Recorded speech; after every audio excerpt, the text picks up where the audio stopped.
I'd like to call this meeting to order. It's the Board of Directors meeting at Sacramento Metropolitan Fire District. Today is the Thursday, April 13th, 2023.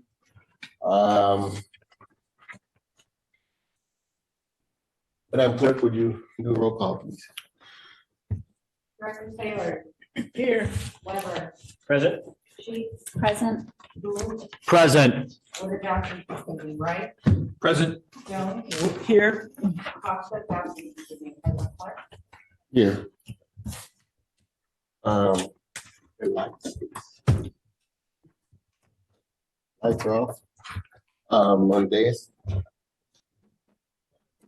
Metro Cable announcement. This meeting of the Sacramento Metropolitan Fire District will be telecast on Metro Cable 14, the local government affairs channel on Comcast, Consolidated Communications, and AT&T Uverse cable systems. This meeting is also webcast at metro14live.saccounty.gov.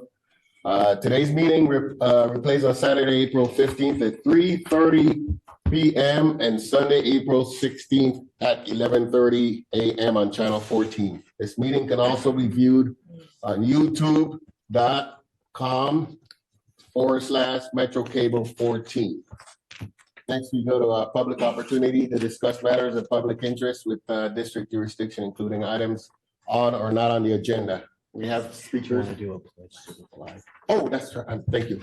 We need to do a pledge to the flag first. Thank you.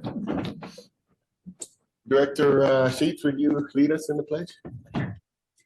I Pledge allegiance to the flag of the United States of America and to the republic for which it stands, one nation, under God, indivisible, with liberty and justice for all.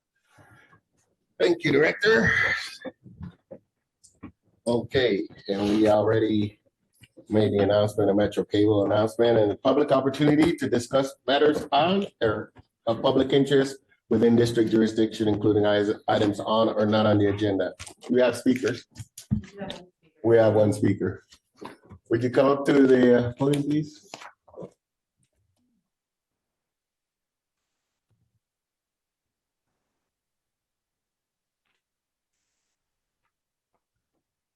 Members, President Clark, Chief, and staff. My name is Roger Mitchell. I was past director on this board, and I'm here tonight. Before you, you have a page out of the magazine from the Horseless Carriage Club of America, the Gazette. They have a program, as you can see at the bottom, of having a 100-year plaque for any vehicle, train, airplane, fire engine, that they will supply that you can put on the dash.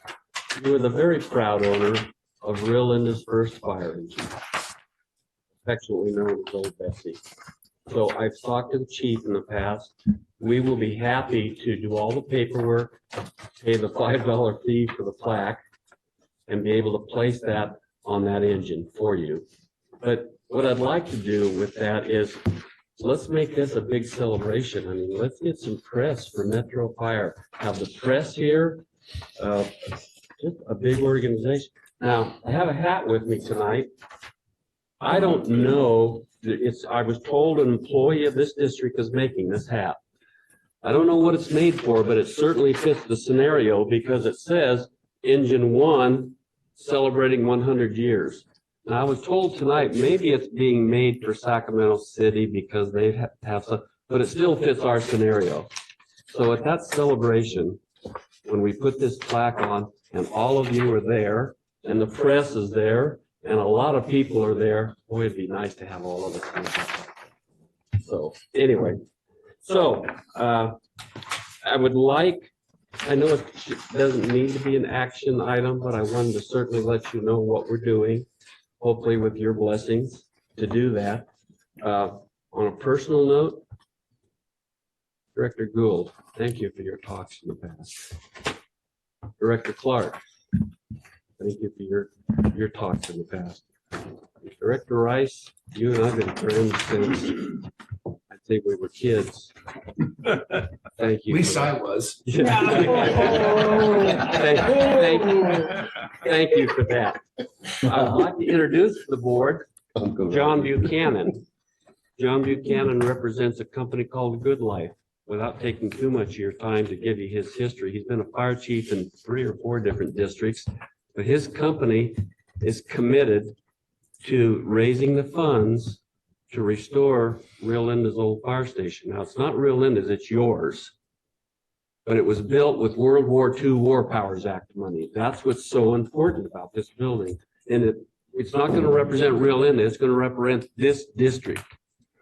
So, and to show you how committed they are, they wrote a $10,000 check to start it off with.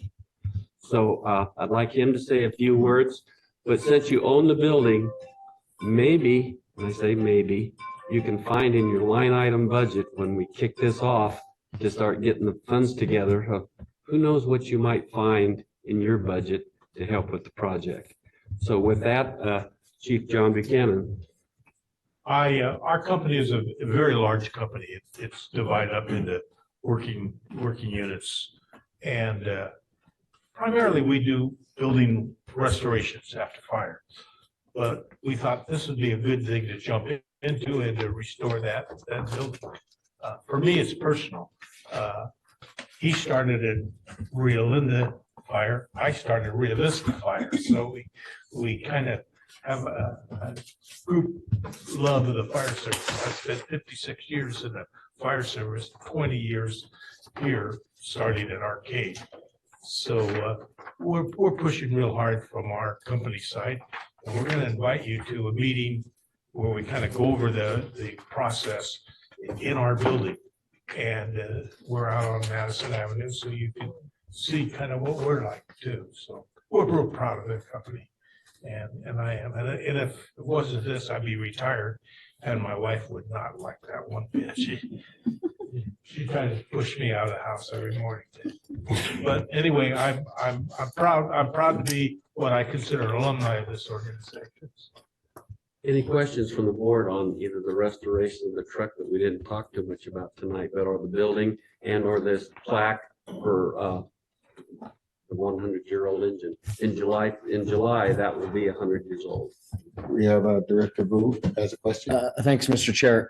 I know we're having conversations currently about taking our board meetings back out to the community now that we're post-pandemic. And it seems like we could align one of our board meetings to a time when we could celebrate this conversation about the restoration of that building and the engine that we'd put a plaque on. So I think just with a little bit of logistics help, we could basically figure out a way to do one of our in the field board meetings. And it seems like this is a great candidate to do that this year. So we can help you in that regard. We'd be happy to do that, Director. I think if you'll remember in the past, when I sat on this board, we had a meeting at the new station. Yep. And then afterward, we hosted the board for dinner at the old station. Yep. So maybe we can work something like that out.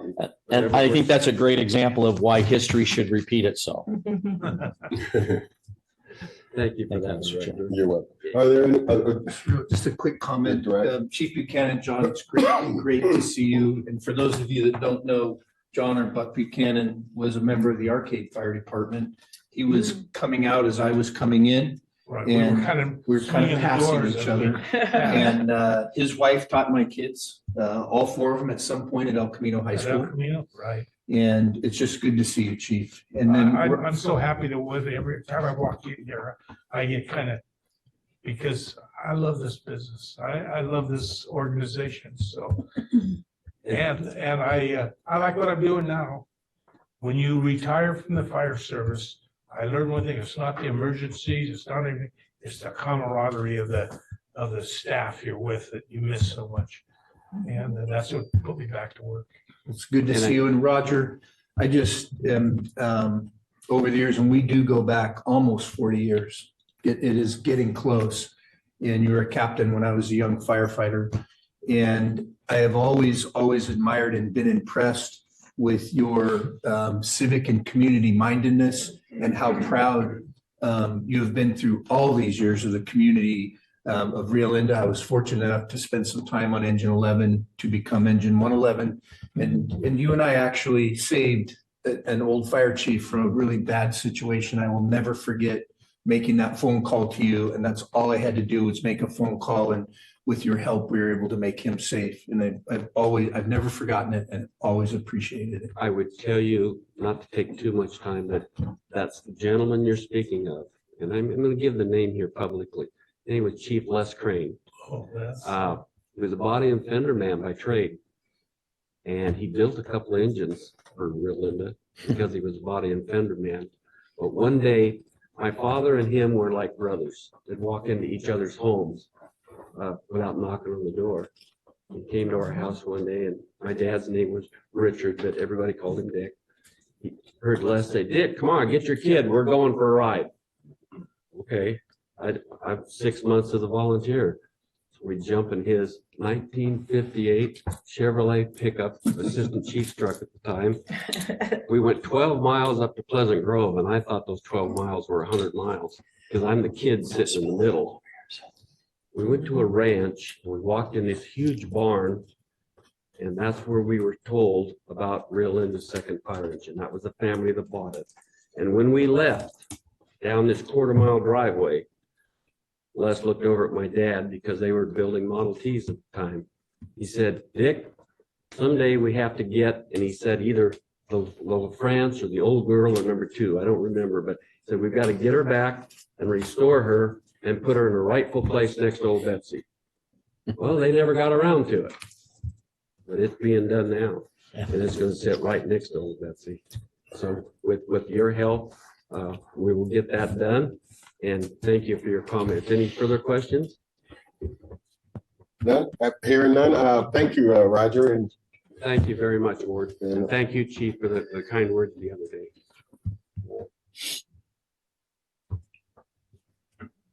all right, moving on. Next item on the agenda is consent items. You've all had a chance to look at the consent agenda. Do we have any questions? Mr. Chair, I make a motion, we adopt. I second. Okay, we have a motion by Director Gould, a second by Director Brewer. Would you call the roll, please? Director Samus. Aye. Director Wright. Aye. Aye. Gould, Aye. Wright, Aye. Jones. Aye. And Clark. Aye.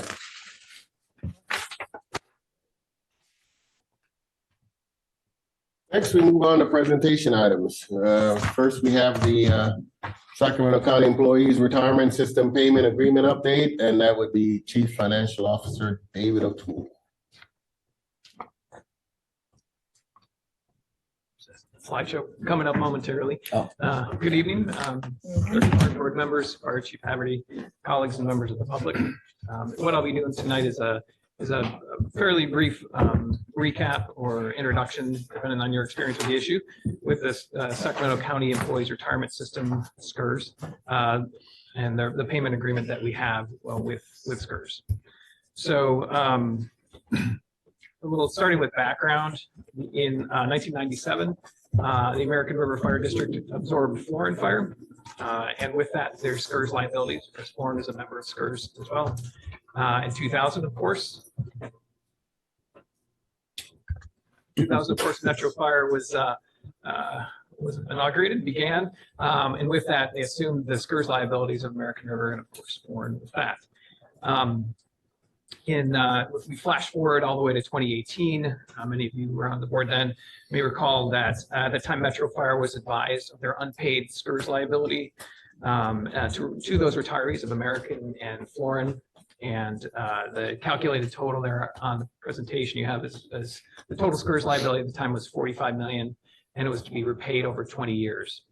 Annual payments for this are not fixed. They're sort of like PERS, are tied to market performance and demographic changes, which has its benefits and downsides depending on how they did in the market. Incidentally, last year, the year that informs our budget calculation for 23-24 was not a good market year for SCRS.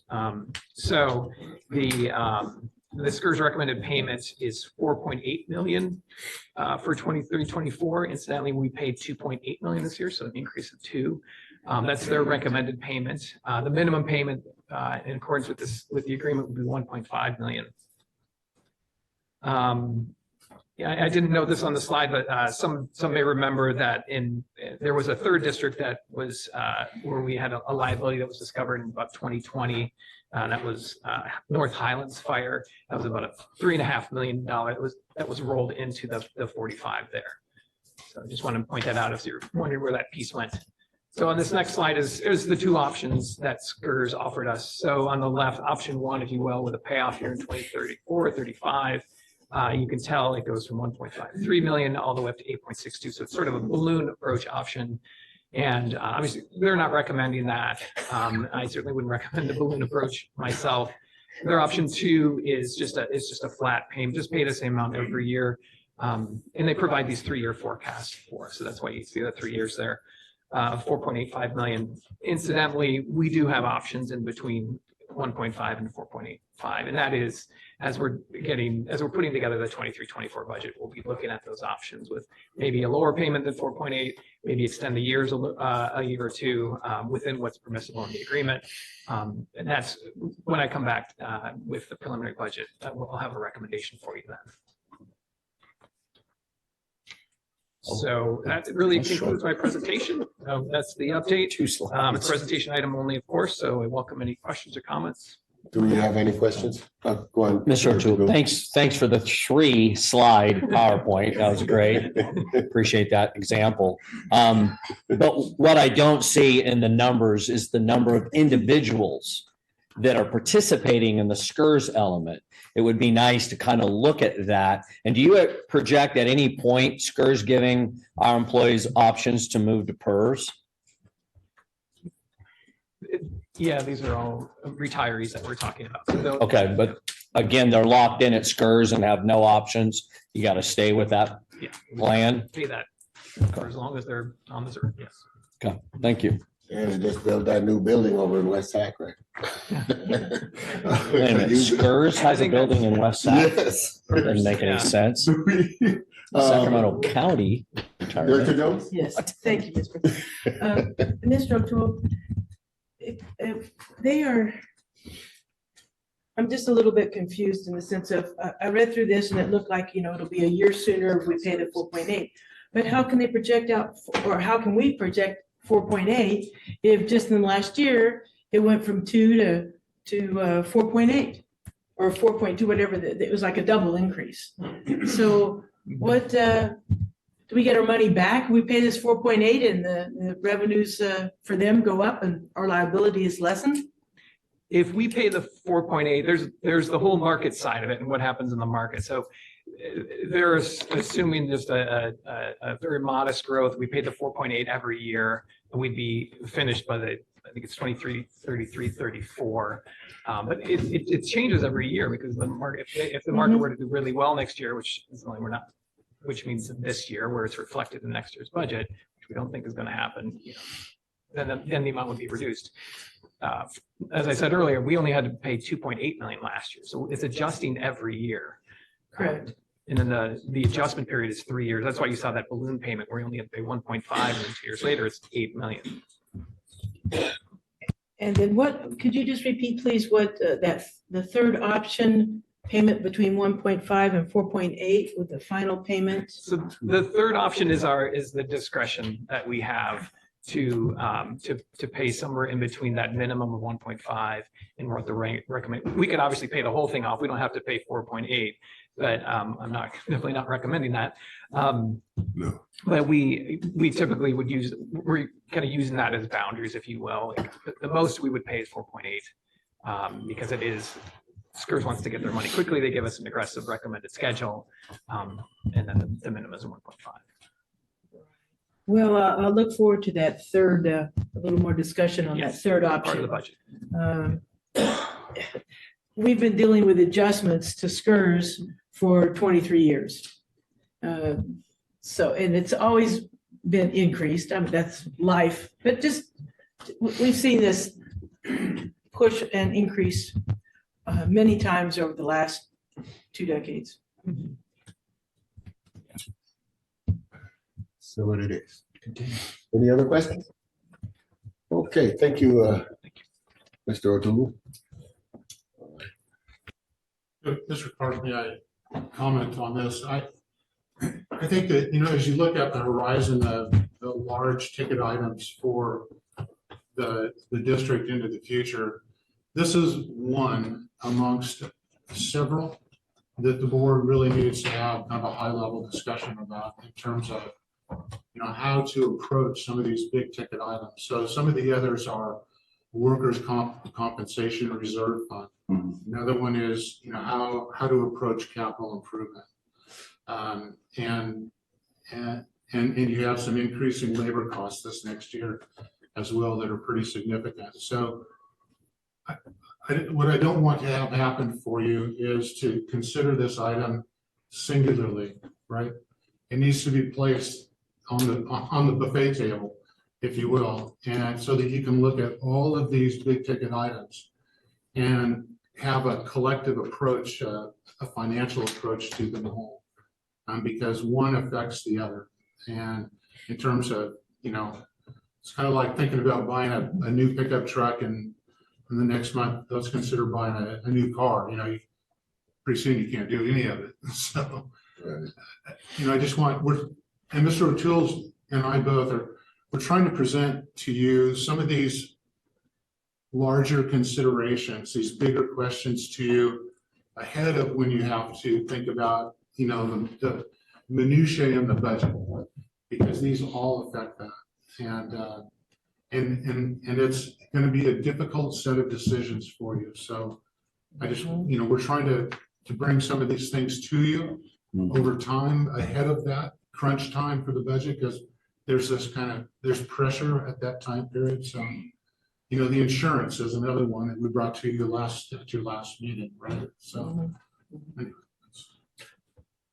Yes. Chief and Mr. O'Toole, this for my refresher, any of the SCRS discussion and the SCRS payment or any of these, this is an annual budget discussion, correct? And that number can move depending on what the market was or what kind of returns that we saw there. And I hate to say it, but it's kind of a little bit of a moving target that we have to consider. In the year that it's low, we shouldn't be jumping up and down because the payment's 1.8, because somewhere you're going to see an equalization. And I'll just be dangerous, is the 4.8 or 4.58, whatever that was, what have we seen traditionally in the past? It sounds like, less than 2. What have we seen as a high number? And it's just out of curiosity, you don't have to be super accurate. 4.5 million. Okay, we're kind of right there. Okay, thank you. Good question. Yeah, very good question. Thank you, Chief, for that comment, and Mr. O'Toole. All right, next budget item on the agenda is action items, and there'll be budget amendments 212A and 212D mid-year budget for fiscal year 2022 and 2023, and that will be addressed by Deputy Chief Mitchell. Yep, and you read that right. I'm coming to you tonight for a budget adjustment. Okay. And I brought up the heavy hitters back here just in case. And I figured out why I got associated with this. Dave asked me right before the meeting to present the prelim budget for this year. Okay. And I immediately declined. So anyways, good evening, everybody. This is an action item coming to you tonight because of the just mid-year budget resolutions that you did here recently to align with the best practices and really account for a couple of things that needed to be updated in that. If you had a chance to review the document, this really goes back to, we're not asking for any more dollars. It's more moving money around and making sure the amendments are correctly within those the two D funds, the D fund and the A fund. So this has to do with the Copper 3 conversion number that we initially assigned at 750,000. The actual bid was awarded a little bit higher than that at 787,000 and change. And so in addition to that, there was also the heliporter copter cart that we were upgrading for safety reasons and operational readiness that came in over budget. So we used some money initially as the copter cart was purchased, had to take some money from the 750 to pay for it. And then when we gave the award for the copter, we needed to bring that back into alignment. And so we're moving monies from another line in air operations from the mechanic savings we recognized to fully refund the $750,000 in the initial. And then we're taking that other $37,221 and either financing it or finding different ways to pay for it in the next fiscal year based off of Finance's recommendations. So tonight coming before you, again, the fiscal impact is just the $12,132 will be transferred from the CPT General Operating Fund to the CPT Capital Facilities Fund. And then the $37,221 will be funded via those financing options or another option that comes into fruition towards the end of the fiscal year. So the recommendation is the staff's recommending the adoption of the attached budget amendment resolutions for 212A and 212D. Any questions? Do we have any questions? Hearing none, I'd like to entertain a motion to approve this action item. So moved. We have a motion by Director Rice, Second, second by third, Director Gould. Madam Clerk, would you call the roll, please? Director Taylor, Aye. Weber, Aye. Sheep, Aye. Gould, aye. Wright, Aye. Jones, Aye. and Clark. Aye. Motion passes. Next, we move on to reports. I don't have anything to report, but I'd just like to say ahead of time that after our board member questions and comments, I would like to have a moment of silence for, was Mike Johnson, Captain? Yes. Captain Mike Johnson, who just passed away the other day. He's a very influential member of the city, the city and yeah. So I mean, so I would love to have a moment of silence in his memory. Excuse me. Yes. Mr. Chair, this morning, we, some of us got another alert or an advisory about another member of our fire community passing, and that was retired Deputy Chief Chuck Bader. Okay. He also passed just recently, Okay. perhaps within the last 24 hours. So each individual had over 30 years of contributions to the fire service, and it would be appropriate for us to recognize them. So that will be done at the end of board member questions. and Thank you, comments. Mr. President. You're welcome. All right, next we have the fire chief's report. Interim Chief Haverty. Thank you, President Clark, and board members and members of the public and my colleagues here tonight. So first we have some HR items. Logistics technician is open for recruitment with a final filing date of April 19th at 4 p.m. The fire chief's recruitment is out on the street now. Final filing date is May 22nd at midnight. We have a career development opportunity filled by paramedic Diana Borsch. She's been assigned to the mobile integrated health paramedic position effective the 7th of this month. And we would like to thank firefighter paramedic Skaggs for his dedication and commitment while he was serving in that role. I had an opportunity to go out with him on some runs, which was interesting for me. We have a couple of retirements. Congratulations to our facilities manager, John Rayside, on his retirement, March 31st.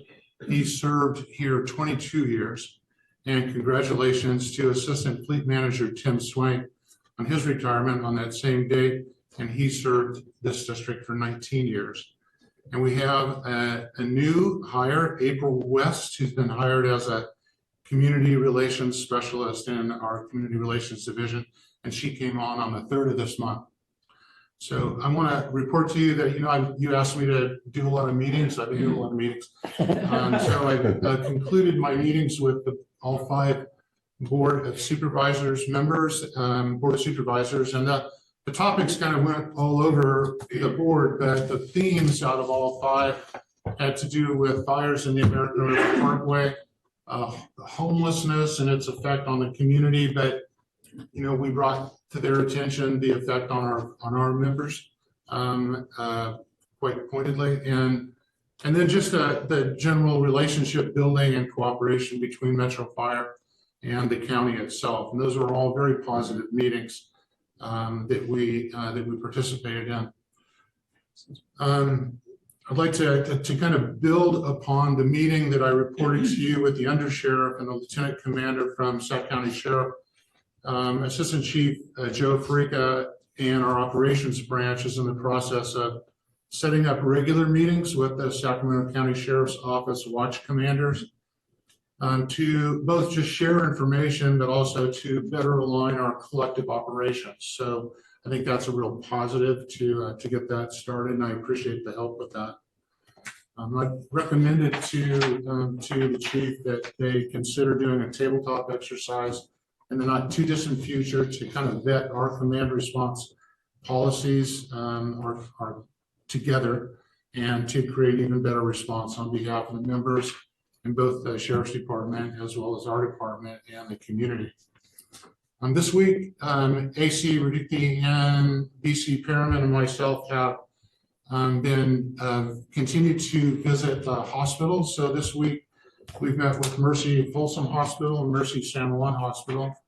The topics of these discussions, like all the other 6 that we've done 8 of these now, is to do outreach to them and to express to them that we have a strong desire to be a good public partner with them and also public servants, to highlight our mobile integrated health program, which they're very interested in doing. And like yesterday when we met with the president over at Mercy San Juan, the Mercy system donated a considerable amount of money to get that going. So we also are thanking them, of course, too.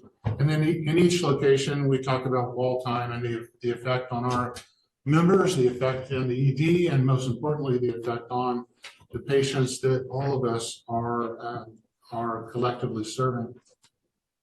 Tomorrow, I'm scheduled to meet with Director Nancy Ward. You might know she's the new director over at Cal OES, our neighbor. So I look forward to that meeting with Nancy. And I've given you a media advisory that came out today from FEMA regarding the visit by the U.S. Fire Administrator to Sacramento next Thursday.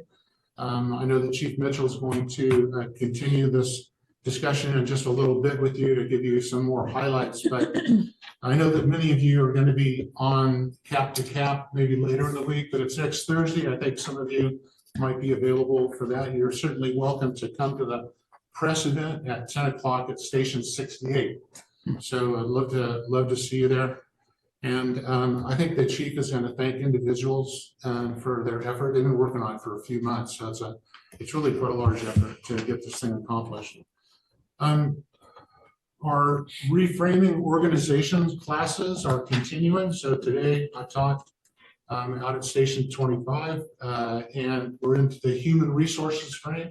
If you've been following along, those of you who got books. So it's actually going pretty well. I'm enjoying it. I think our members who are participating find it to be of some value, at least I hope so. Earlier today, we had a conflict of interest training for board and for staff, and that went quite well. It's the same 3 attorneys who have been joining us, the other visits as well. This is their third set of classes that they did today.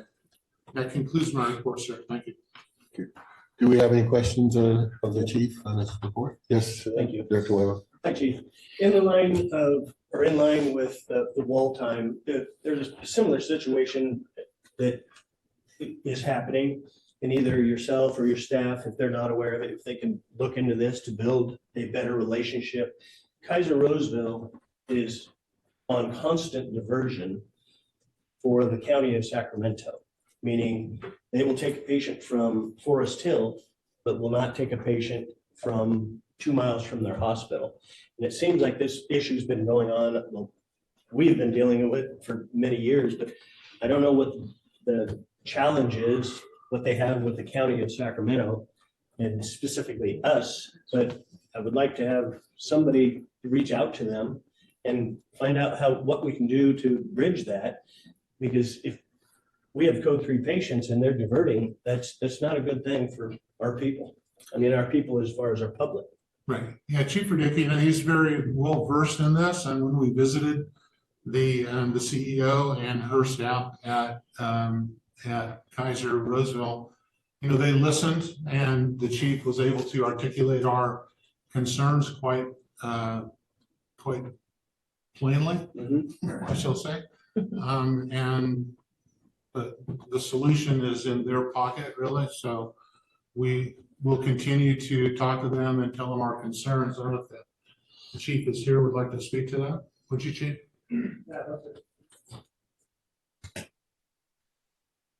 President, board members, chief, thanks for the opportunity.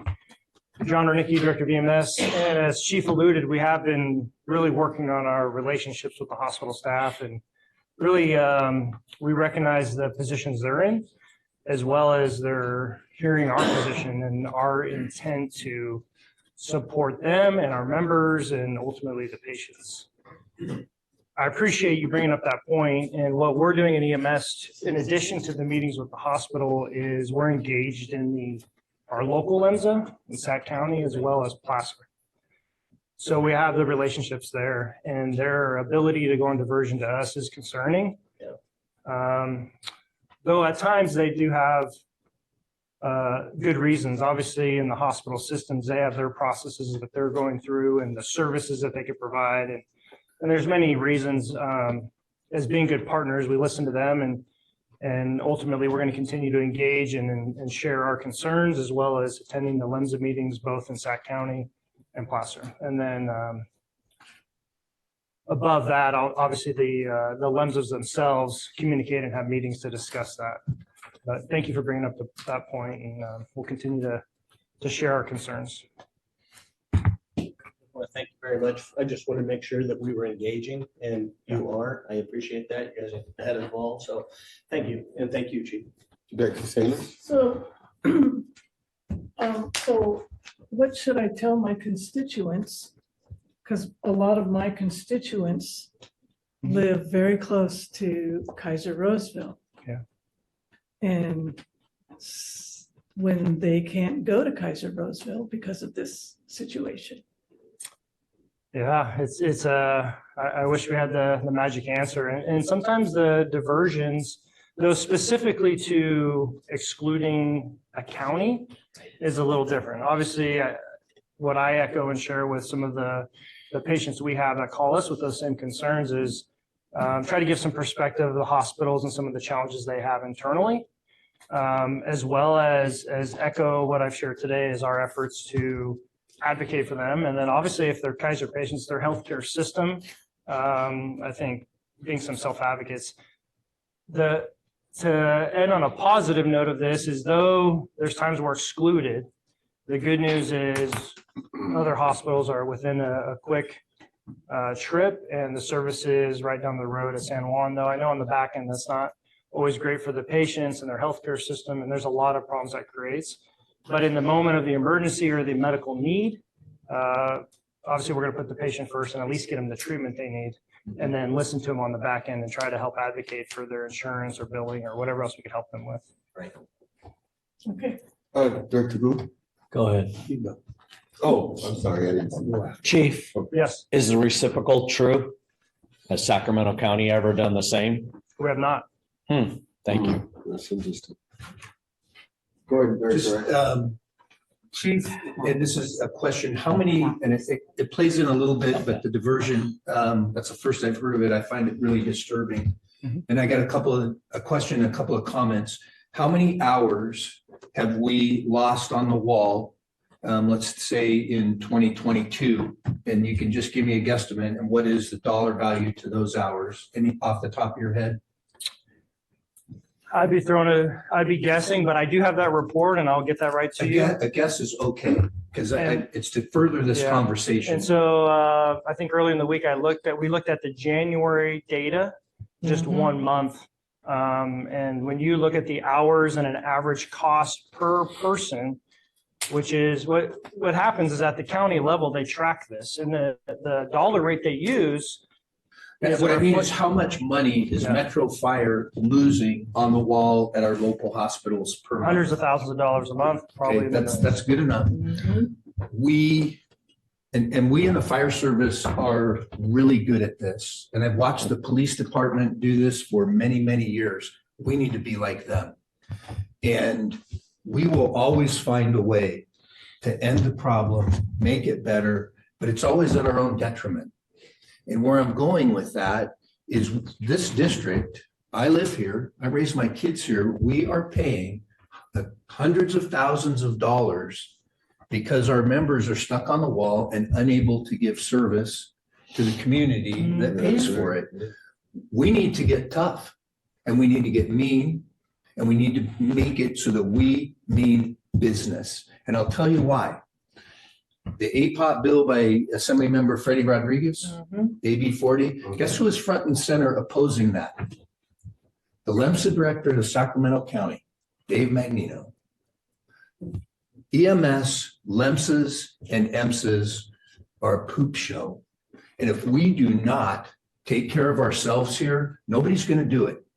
And so I'm a little on my high horse, not at you, but I'm very frustrated with what I'm watching the men and women go through, Chief, what I'm watching you go through, because you're having to juggle that. And I think for me,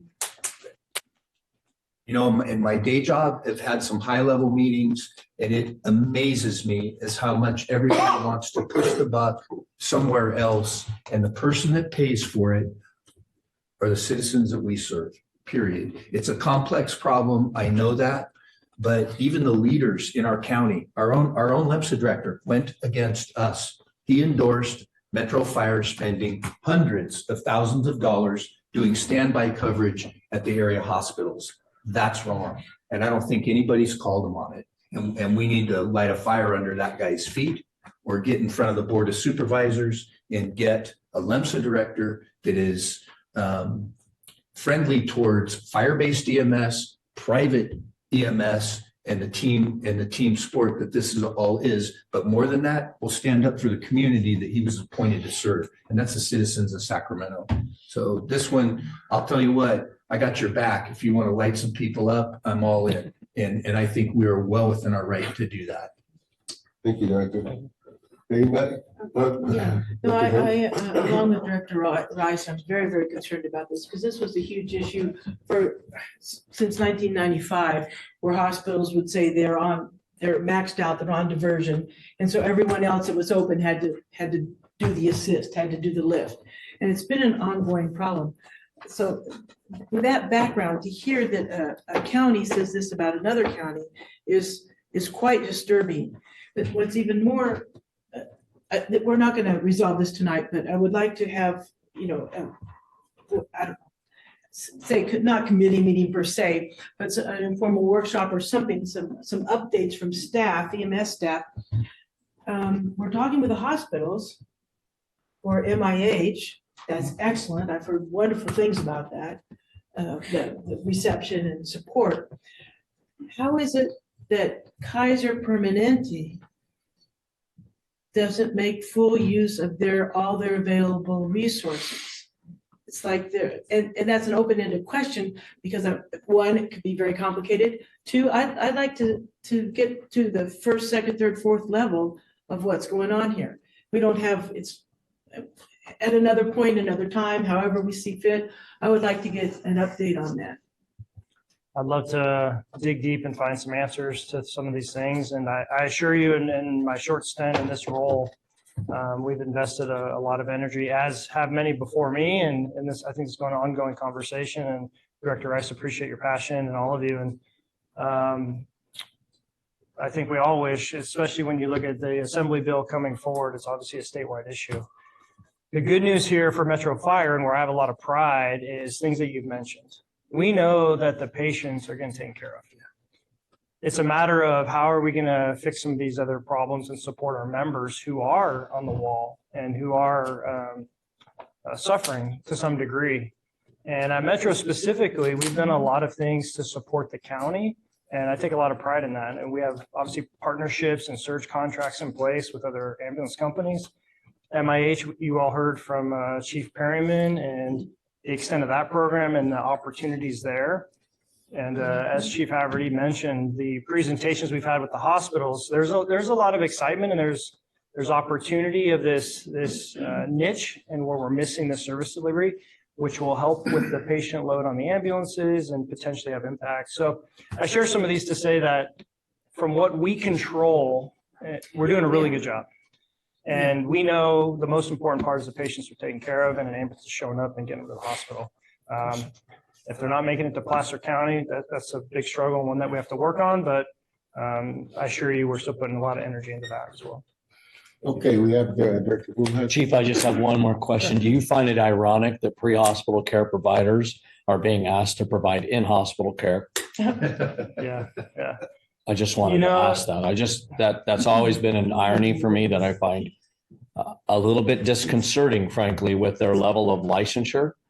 And we're asking people to provide in-hospital care when they're trained and licensed to provide pre-hospital care. So I don't know where we stop being pre-hospital. Do eventually we find ourselves in surgical suites? Yeah, and I definitely, I just wanted to, you don't have to answer. But what I would That's a say to that- political, that's a political statement, but I just want us to think about, when does this curtain stop? Yeah. And that's a significant problem for me, because our licensures don't allow us, frankly, our scope doesn't allow us to perform.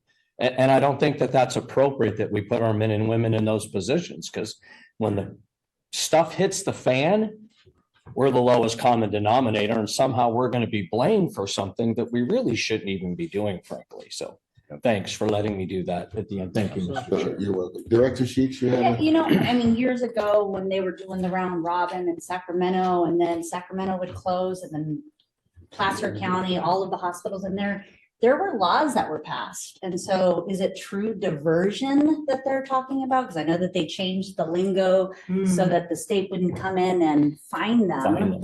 Yeah. And so I'm just wondering that, like, it's surprising, and I haven't been in the emergency department in many, many years, thank God. But there were consequences, right? And so you, as a base hospital, where it was Roseville, you know, Kaiser, Roseville, and that sort of stuff, if you went on diversion, it went up that chain of command through all of the hospital levels in order to be able to do that, because of fining, big fines. So Yeah. it's surprising to hear that they're able to do that, because it will impact the other community hospitals in Placer County. And while I totally empathize with some of the challenges that happen with Placer County hospitals, having Sac County members coming in and trying to get those Sac County members who are homeless or for whatever mental health reasons back to Sac County is a challenge. But the whole reason that they started fining the hospitals was so that we didn't do all of these little games. Yeah. So it's surprising. And I'm wondering, like, with your conversations with Kaiser Roseville, if you know, are they getting fined for it? Because I know that they used to call it diversion, and then they called it something else, and it was like a high census alert kind of a thing, and we're gonna pause for 20 minutes, you know, that sort of stuff. And so it's concerning, because your constituents do rely on going to their hospital. Because you go to Sutter Roseville and you're a Kaiser member, then, you know, you're getting repatriated after they're stabilized, kind of a thing. And so there is a significant downstream effect. Absolutely. And to your direct point of the law and those types of things, and I couldn't quote the exact law to you today, and I could follow up, but to follow Chief Haverty's leadership, where I really think we're making some headway is these conversations. And to follow on Director Rice's point is, there may be a time where that strategy changes, but right now we're trying to gain situational awareness of where their struggles are, and try to provide some solutions with them. On the diversion position, yeah, it is disconcerting in that we're not able to take patients there at that time. But again, we're putting the effort we can into what we can control and make sure at a minimum the patients are making it to a hospital and getting the care they need. And one last one, Chief, as you do that, and I really appreciate it, please be cautious and not allow the hospitals to make this shared responsibility is not the term that I'm looking for, but we share equally in this problem. We didn't create the problem. We get a 911 call, we're trained, we're situated around the community, we respond to it, and we transport patients to the hospital. The issue begins once we cross the threshold and not having our patients receive that highest level of medical care as quickly as possible. Don't let the hospital assign the fire department, period, or Metro Fire a role of responsibility here. they need to own this. And I think we need to really push hard on them that this is your issue. And we're going to work on our end to fix it, but you will not fix it at our expense. So just be careful because they'll do it. Thank you. Appreciate the best. Any other questions? Hearing none, Chief, thank you for your report. And Chief Radicki, thank you for answering these tough questions, and thank the directors for some great questions and comments on this one. That's one wall issue. That's a time issue. Next, we have the operations report, and that would be Chief Mitchell. Thanks, Director Clark, and again, good evening, directors. I think just one more statement on what we've been dealing with for a long time here in Sacramento County and beyond. We will not respond our way out of this. We will not add enough ambulances. We will not be able to fix it that way. I think we need to be very cognizant that this is going to be a multifaceted approach, and we just understand and know. I just wanted to tell you, we are working on many angles, including legal, legislative, and through public information and education to deal with it, and it's going to take that. Alternative destinations, telehealth, MIH, social paramedicine, some of those other things are going to be part of the solution, but it's not going to happen overnight. And so just as we've talked many times, Chief Radnicki and beyond, our pre-hospital care professionals, firefighters, men and women that are out there are pre-hospital. And so we're looking at every rock that we can turn over to figure out how to do that in many different ways. So hopefully that helps drive that point home. We are dedicated to doing that. We have been working on that. So just real quick to the Chief's point about the United States Fire Administrators upcoming press junket that's coming through our county and really to our agency specifically. When Dr. Lori Moore Merrill reached out to us, very happily accepted her invitation to help host, understanding that week is very, very busy, as Chief mentioned, with Cap to Cap. We also have the CalJack conference going on down south. A number of our members are going to be engaged in those things. I just wanted to point out that the planning team that has been assembled to put this together and really roll out the red carpet, as Metro Fire always has and will continue to do. They jumped right in, and we've been on weekly calls with the United States Fire Administrator, National Fallen Firefighters Foundation. We've engaged our relationship with Cal OES, with Cal Fire, with also the governor's office, and many others to get this put together. But I would expressly like to thank Chief Green, who's assigned as Assistant Chief in Operations, PIO Parker Wilborn, Carmen Delgado, Joe Guzman, as well as Brenda Briggs, that has been the core of that. And I know there's many others that have been involved on the periphery, but it has been a weekly call with those folks, and a lot of stuff got done to get us to where we're at. Arguably, this is a pretty big deal and one of the largest national kind of exposures that Metro Fire will get in the recent past. So I think it's important to recognize the levity of this event. And I know that not everybody's going to be able to make it, but with Chief leading us off and starting that event on that national level, it's going to be a really, really big deal for that.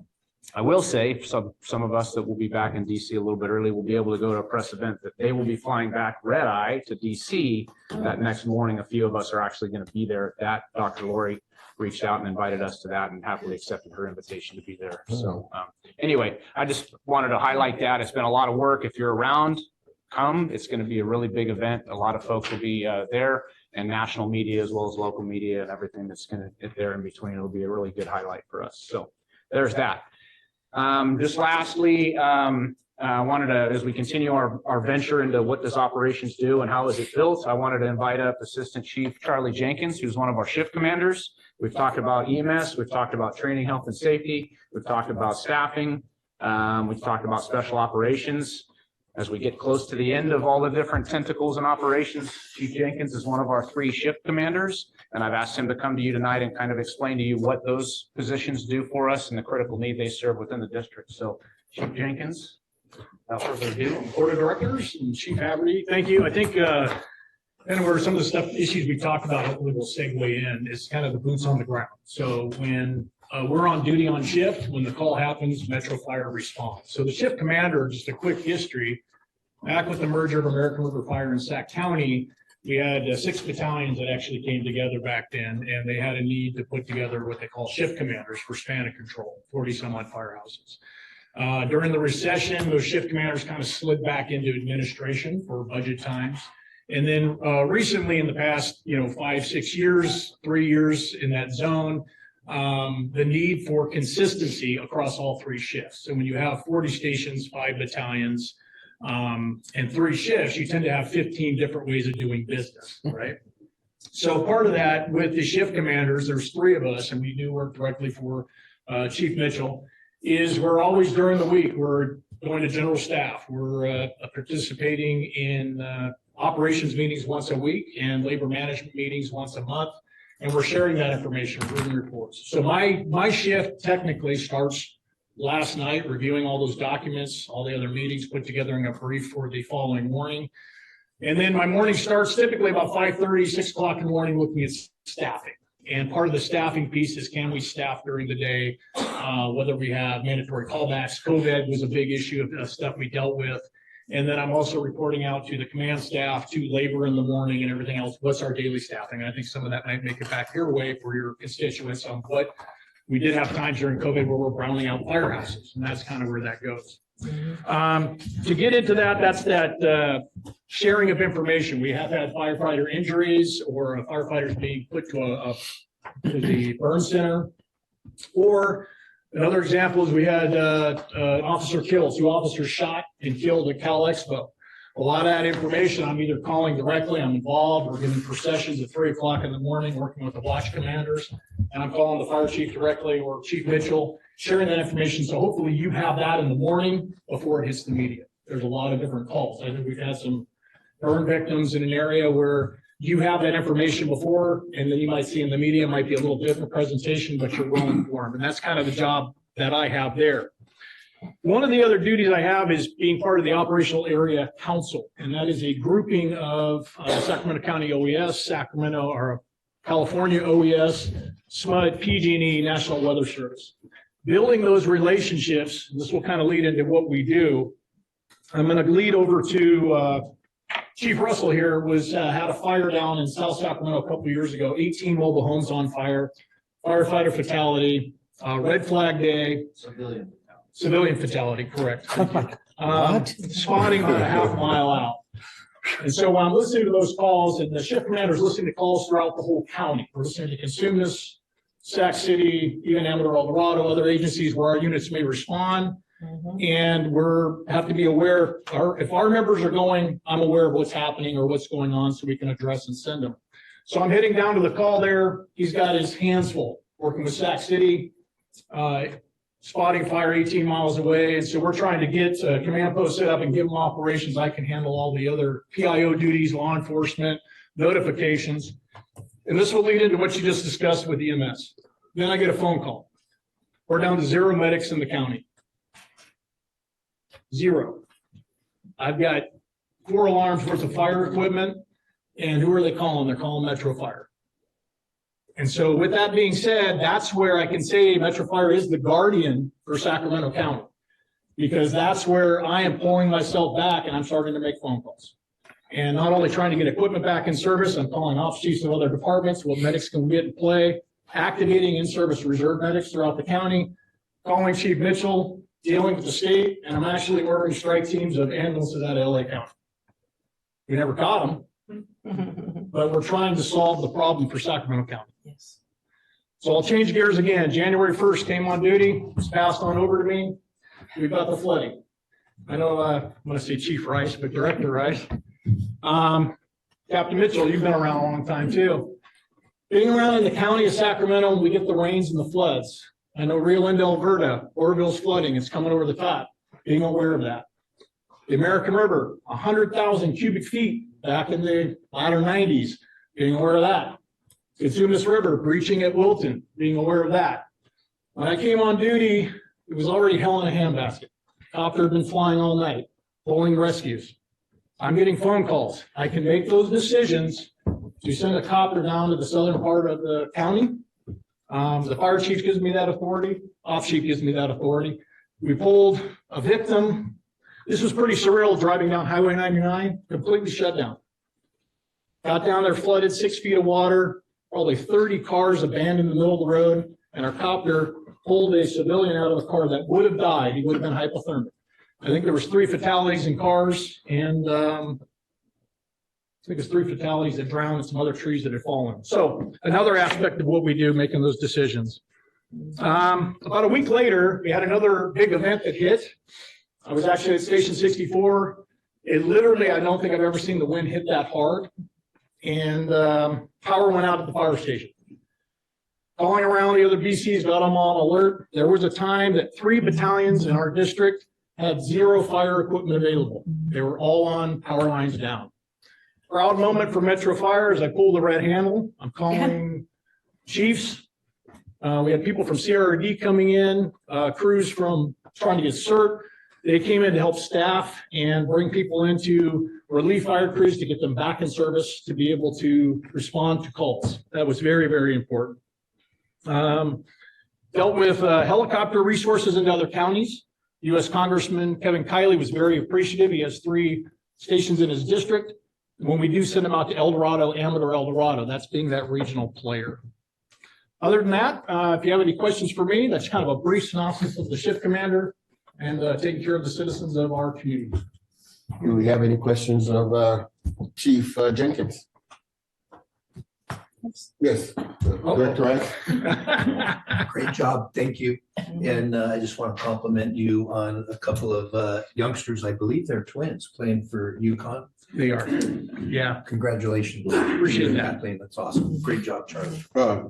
Director Thank you. Mr. Sailors. President. Charlie, I just want to say thank you for always taking my phone calls and always being there for everyone out there in the communities. Thank you very much. And I will say it's the crews that are out there, and I know a lot of the political issues that we deal with, when they call, we respond. Yeah. Thank you for that. So we have Director. Jones. Another big thank you. Well done. Keep up the good work. Terrific, terrific presentation, story, background, Absolutely. history. Thank you. Thank you. Okay. Chief, we have a question in the audience. Not a question, Rick. Or a comment. Chief, you mentioned my neighborhood, thank you. I remember fondly the day this man was a fireman. And sit here in this room and look at where he's elevated to in this place. So, thank you. All right.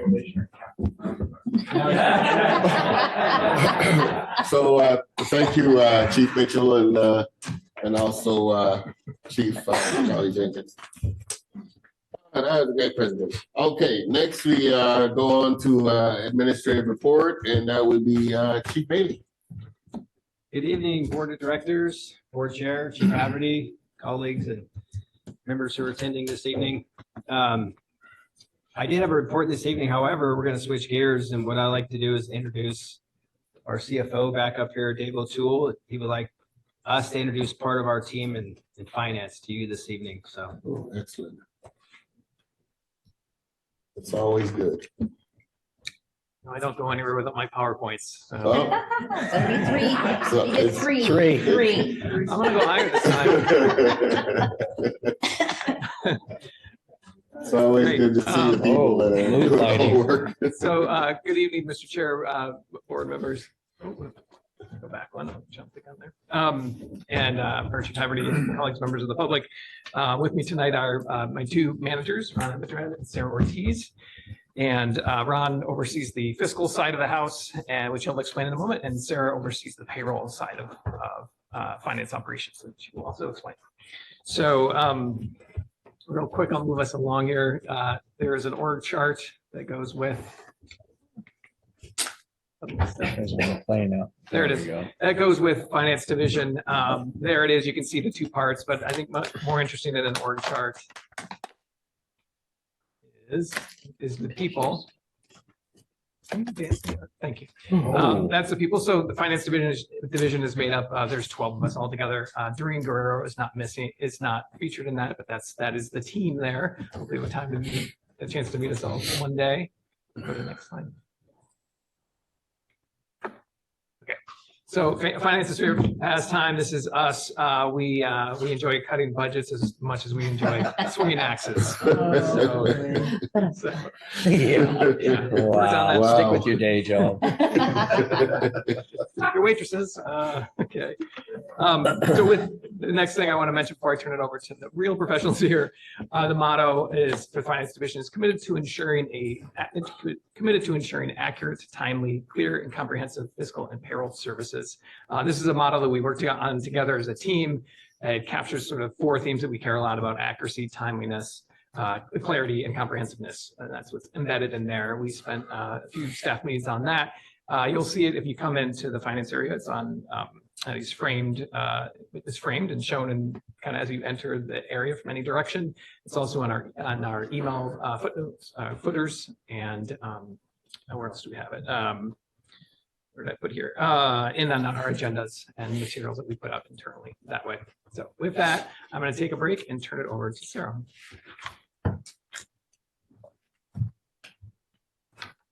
Good evening, President Clark and directors. My name is Sarah Ortiz, and I am the payroll supervisor here at Metro Fire. Thank you for the opportunity to come before you tonight to help you get to know your payroll division here at Metro Fire. Stop me if I go too long, because I am really proud of my team and I could go all night long. I have notes to keep me on track, so don't worry. Payroll is made up of 3 of us. It is myself, Robin Almeida, who is our payroll analyst. She's here this evening. And Emily Brown, who is our payroll specialist here this evening. Robin has been here over 10 years and Emily has been here over 9 years.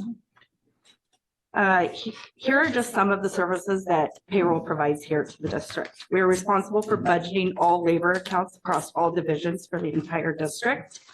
We report all CalPERS and CalPERS compliance for active and retired annuitants monthly. We manage all employees' accrual balances from sick leave to vacation and any other accrual banks. We prepare over 30 claims a month for AP processing for all benefits, retirement, 457 plans, employee charities, house funds, and union dues. We report yearly to the State Controller's Office along with monthly to the Bureau of Labor Statistics. We provide all labor costing and billing to the grant division. We provide costing for labor negotiations. We process all 4850 pay once approved. Last year alone, we processed over 550 employees 4850 pay adjustments. Monthly and off-cycle payroll checks for all employees district-wide. We are responsible for the payroll from start to finish for all employees, from new hires to retirements and terminations. We are a fully functioning in-house payroll, from time cards or timekeeping to payroll and payment processing, all the way through to tax payments, and that includes monthly, quarterly, and yearly W-2s. We are one of the few districts that run our payroll completely in-house. Most special districts utilizes the service of a county. This was the case for Metro Fire until 2018, when we became completely independent from the County of Sacramento for our payroll functions. We are a one-stop shop. We process all deployment payroll and reimbursement billings with outside agencies such as Cal OES, FEMA, and CAL FIRE. We assist, support, and respond quickly during local natural disasters like the floods at the end of December, early January. We assist in what needs to be billed, making sure to recover the costs for the districts that are associated with all deployments.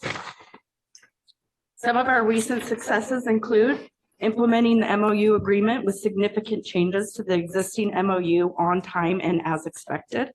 We navigated COVID by quickly learning how to process payroll all remotely and continue to provide excellent service and continued processing everything on time. We worked closely with staffing specialist Laura Kelly during a telestaff ransomware attack to ensure that our members continue to be paid accurately and on time. Our team demonstrates good communication skills, clear logical thinking, a high level of accuracy and attention to detail, and a respect for confidentiality. Thank you.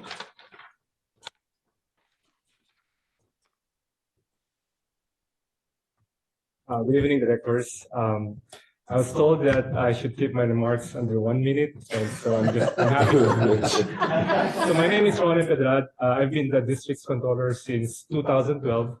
Prior to being the district controller, I was an auditor specializing in local government units and special district audits. I am also a CPA licensed with the state of California. I've been a CPA for almost 2 decades now. So what is a controller? Controller is just a fancy name for the district's lead accountant. I kind of like how it sounds. It sounds sophisticated, but truly, a controller, the controller's job is simple, but not easy. So in a nutshell, I oversee the district's accounting and record keeping, ensuring that all the money coming in and going out are properly accounted for. So within the finance division, there's eight of us in our group, and that eight is R. Marie Jones, Tara Miller, Nati Manalo, Zelma Houston, Renee Falls, Devin Guerrero, and Damon Chu. I hope I didn't forget anyone. But so there's eight of us. So this small group, we help ensure that our accounting system and the district's internal controls are properly working. We make sure that we safeguard the district's or the public's funds, making sure that we are complying with federal, state, and local rules and regulations. So this small group of hardworking people, we process about 15,000 invoices annually from vendors, and we also process about over 10,000 receipts from customers. I also act as the district's liaison with the Sacramento County, since most of our public funds go to the Sacramento County. I also oversee the division's main work product, which is the district-wide financial statements. So namely, those are the annual comprehensive financial reports and the community annual report. And just to close it out, finance division under the leadership of our CFO actually fulfills one of the district's strategic goals, which is financial responsibility, acting in the best interest of the public by providing transparent and responsible fiscal management. Thank you.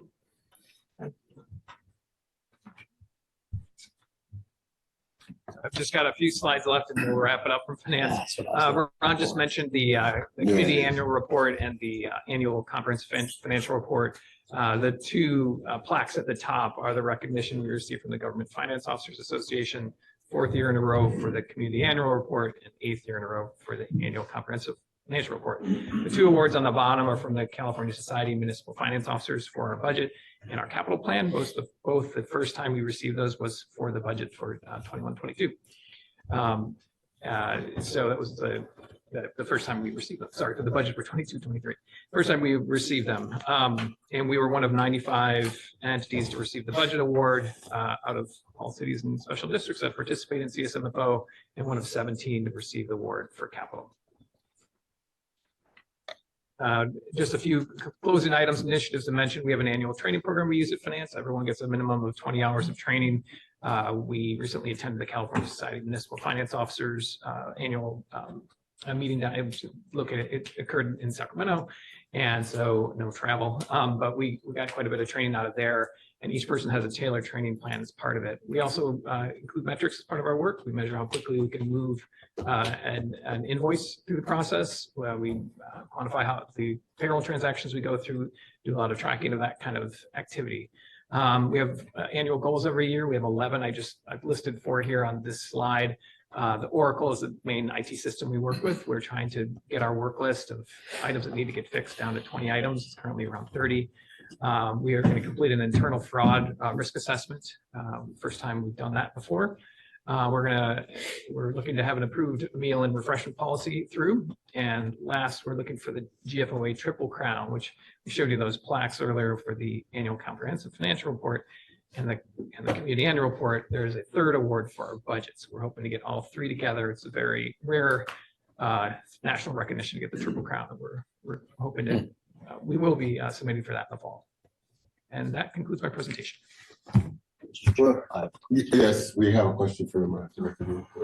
We bring up the house lights. I'm used to it. Yeah.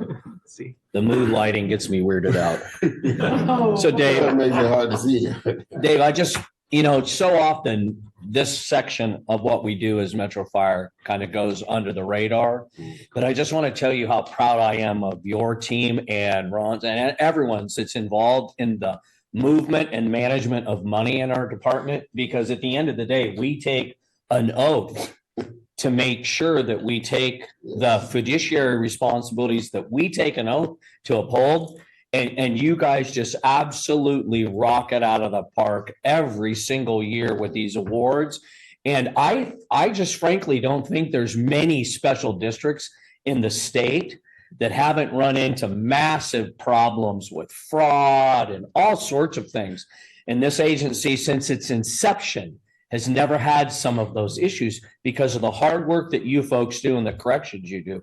You make our job and our oath easy to do because your team is always on top of this. And if you see minor errors, you fix them right away. So, you know, frankly, I'm super proud of all of you because I never have to figure I'm going to wake up in the morning and across the Sacramento Bee is going to be some article about some fraud within our agency because I know you guys have got our backs big time. So thank you to all of you that do this work. I know it's not sometimes as sexy as maybe a 4 PowerPoint slide, but you know, it really is. And I'm being honest, I'm just super proud of all of you. And there's just such a long history of significant financial oversight that I really hope the citizens, the 7 that watch this, you know, I just hope they truly understand what a big deal this is because there's so much negative press about local politics and money that's spent incorrectly. And, you know, the faith of the citizens goes away when that happens. And we haven't had that. And I just want to tell you how much I'm grateful. Yes, we have, thank you. It's a proud tradition. You guys have always been outstanding. I mean, Dr. Gould said that, basically said everything that could be said about that. But thank you so much for that report. It's a great report. Thank you, Chief Bailey and CFO. Chief Bailey didn't do anything. Well, yeah, but jeez. Smile away. He made it happen. You gotta give him credit. That's his department. And next week we have support services and Chief Wagner. Good evening, President Clark, Board of Directors, Chief Haverty, and staff. Tyler Wagaman, Deputy Chief of Support Services. I proudly purchased all the nails necessary to hang all the plaques. Congratulations. Must be a heck of a job. Tonight, the highlight continues, but also ends. I bring you the last division that falls under support services. In this, a very unique division, IT. And I thought back when I was hired here in '97. I did a snapshot of what IT looked like. And back then they were responsible for access control, which I think was like a special handshake to get into the building. Old TAC Bell computers, dot matrix printers, and state-of-the-art Motorola flip phones. And boy, have we come a long way since then, because IT is a component of every single division in this organization now. Everything that we do, they maintain thousands of hardware devices across the district, as well as maintain dozens of software programs that are absolutely essential to each division's success each year. The person responsible for leading this team is an 18-plus year veteran of Metro Fire, Director of Information Technology, Matthew Roseberry. Matt? Very good. Thank you. Good evening, directors, Chief Haverty. I'll just give it a little short and sweet excerpt. I don't have a PowerPoint. I'm not as exciting as operations. But information technology is comprised of 2 divisions, IT division and communications division. And the communications division has already given their report, their brief out to you. So we have 11 members, help desk technician, a couple of computer techs, a computer supervisor, network administrators, network engineer, some folks that do application work. Some of the items we support, the district's data center. So we have over 90 servers that we support. Our data backups, firewalls, our network infrastructure, including 100 switches, 70 access points for wireless, 350 computers and laptops, 150 mobile data computers. Our main financial application, other various applications we deal with, printers, 475 mobile devices, iPhones, iPads, 150 mobile routers we take care of. Copy machines, various IoT devices like TVs, Apple TVs, things of that. Access control, which has come a long way since the secret handshake, in all of our fire stations that we're moving towards, as well as our administrative buildings, our fire alarm systems, our security systems. And we also provide support for the board meetings here. So Art does that for us. He's our computer system supervisor for IT. We take care of our district's website. We work along with Community Relations Division.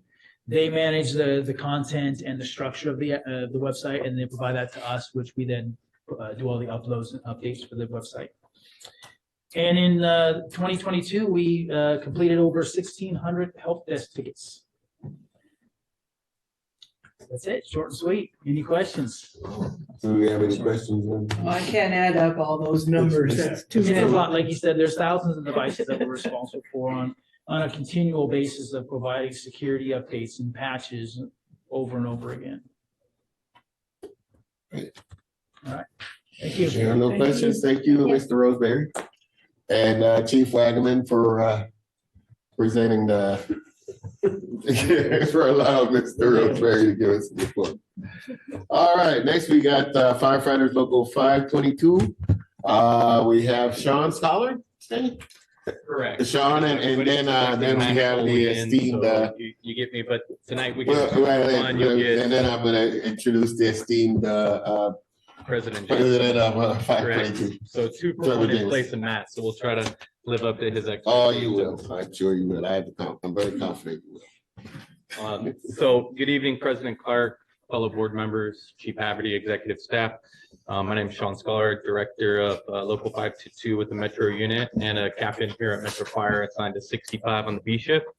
Typically, we take this opportunity to tell you all the things that we've done since the last board report, but I think it's more important to focus on some of the items that aren't getting done that we'd like to see get done. So Local 522 has been working tirelessly over the last 3 to 4 months in a collaborative effort with management to come up with a deployment plan. During this time, we felt the progress was moving in the right direction. Since the PAD was pulled from the last board meeting, we haven't been able to get back in the room and talk with the executive staff. It's despite multiple attempts, we haven't been able to get back in the room, and we don't see us getting back in the room in the foreseeable future. So we'd like your support and getting back in the room and having those conversations. It's obviously a major concern for so many reasons. It's including recently last week was a little bit of a snapshot of what summertime is going to look like with spring break. We browned out a company for the first time since December, and that problem's only going to get worse. The failure to get back in the room has resulted in an unnecessary delay in our hiring process, with men and women knocking on the door that want to work at this agency. Letters were even sent out to current members of our hiring process telling them that the process was on freeze. We soon found out from neighboring agencies that they had an influx of requests from candidates that had previously turned down their agency's process and now wanted to change their minds.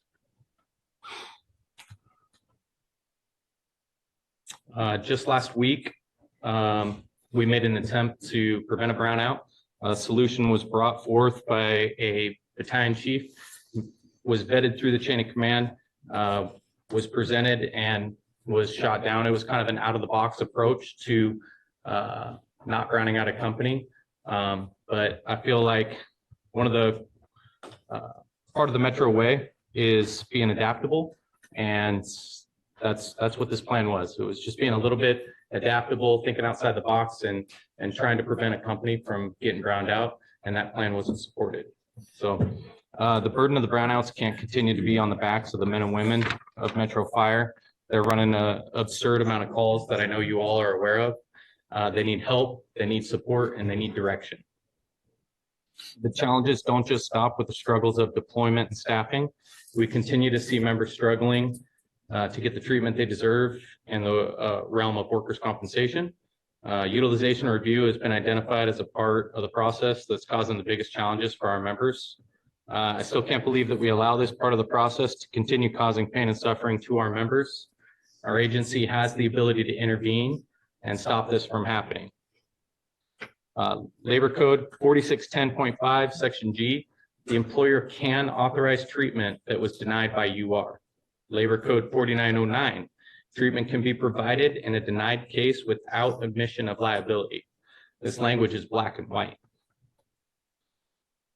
And just because we haven't been utilizing these labor codes in the past on a consistent basis, doesn't mean that we shouldn't start using them now. I had a member contact me today, letting me know that his surgery request was denied for the 4th time. That's four times. Despite his treating doctor stating that his surgery request had all other treatment options have been exhausted, and they wouldn't get better without surgery, the request was still denied. The reason for the denial that UR gave was that this candidate, that this member was a good candidate for plasma injections. Ironically enough, this member had applied and requested plasma injections 5 months prior and was denied. So now they're circling back saying that that's the reason for the denial of the surgery. The process is honestly, for a lack of better words, it is a joke, and not only creates a delay in treatment, but also puts an unnecessary emotional distress on our members.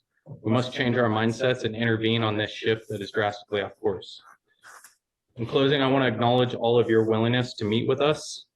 The conversations have been open-minded, meaningful, and we appreciate your time and value it. Director Costa is not here, but I know that his question would be, what can the board do to help? Because he always asks that question. Well, there's 2 key points. First, we ask for your support to get us back in the room to work on a deployment plan and fix the staffing challenges. The longer that we delay, the problem's only going to get worse, and our members are going to continue to struggle with an increased call volume and no support coming. And we're going to lose good candidates that are knocking on the door that want to work here. Secondly, I would ask that you give clear direction to Chief Haverty and the executive staff on when you want to intervene, when you want them to intervene on the UR process for treatments that are denied from our members. We have so many members hurting physically and mentally as a result of a broken system, and your support would be greatly appreciated. So with that, I am contained.